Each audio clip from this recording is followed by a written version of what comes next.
আমিও করে ফেললাম আলু আর মুরগির মাংস দিয়ে ভাইরাল রেসিপিটি। তো হ্যালো এভরিওয়ান, আসসালামু আলাইকুম। ওয়েলকাম করছি আমার আরও একটি নতুন রেসিপিতে। তো কী অবস্থা সবার, আশা করি অনেক বেশি ভালো আছেন। বাসায় হঠাৎ মেহমান আসলে ঘরে মুরগির মাংস থাকলে, আলু থাকলে, তাহলে এই নতুন পারবেন। বাচ্চাদের অনেক পছন্দের এই রেসিপিটি। তো চলুন রেসিপিটা শুরু করা যাক।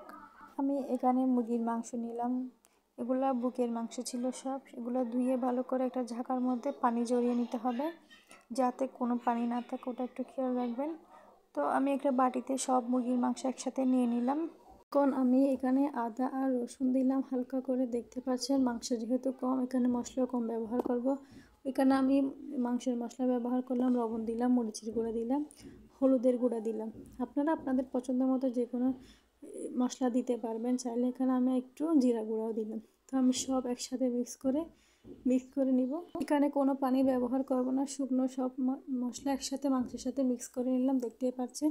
তো আমি এগুলো একসাথে করে 15 মিনিট রেস্টে রেখে দেবো। আপনারা চাইলে সারা রাত রেখে দিতে পারেন কিংবা আধা ঘন্টাও রাখতে পারেন। আপনাদের যদি হাতে সময় না থাকে তাহলে তারপরেও ভেজে নিতে পারবেন। তো আমি অন্যদিকে পাতলা করে আলু কেটে নিলাম, দেখতেই পাচ্ছেন কীভাবে কিন্তু কাটছি। আমার কাছে এখানে আলুর পরিমাণটা একটু বেশি হয়ে গেছিলো। তারপর আমি আলুগুলোর মধ্যে একটু হালকা করে লবণ দিলাম। আলুগুলো আবার অবশ্যই কাটার সময় পানিতে ভিজিয়ে রাখবেন, মানে কাটবেন ওইটা আবার পানিতে রাখতে হবে, না হলে আলুর কালারটা নষ্ট হয়ে যাবে। তো আমি এখানে লবণটা মিক্স করার পর দেখতে পাচ্ছি মাঝখানে মাংসটা দিয়ে আলুটা একটু চ্যাপ্টা করে, তারপর আমি এখানে টুথপিক দিয়ে দিলাম। আমার কাছে আসলে এক হাতে মোবাইল ধরে 2 হাত দিয়ে কাজটা করতে হচ্ছে, যার কারণে আমি এক হাতে মোবাইল ধরে এক হাতে কিন্তু কাজটা করতে আমার পক্ষে একটু অসম্ভব হচ্ছে। আপনারা হয়তো বা দেখতে বুঝে নিচ্ছেন আমি কিভাবে কিন্তু এটা করলাম। আমি মাংসের সবগুলো এভাবে মাঝখানে দিয়ে আলুকে দিয়ে টুথপিক দিয়ে করে নিলাম। তারপর আমরা যেভাবে মাংস ফ্রাই করি কিংবা ঝাল নাস্তা বানাও, এভাবে গরম তেলের মধ্যে দিয়ে সব কিছু একসাথে ফ্রাই করে নিলাম।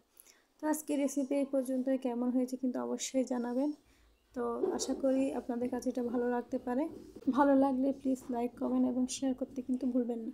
তো দেখা হবে অন্য কোনো রেসিপিতে কিংবা ভিডিওতে। ততক্ষণ পর্যন্ত ভালো থাকবেন। Thanks for watching. আল্লাহ হাফেজ। আসসালামু আলাইকুম।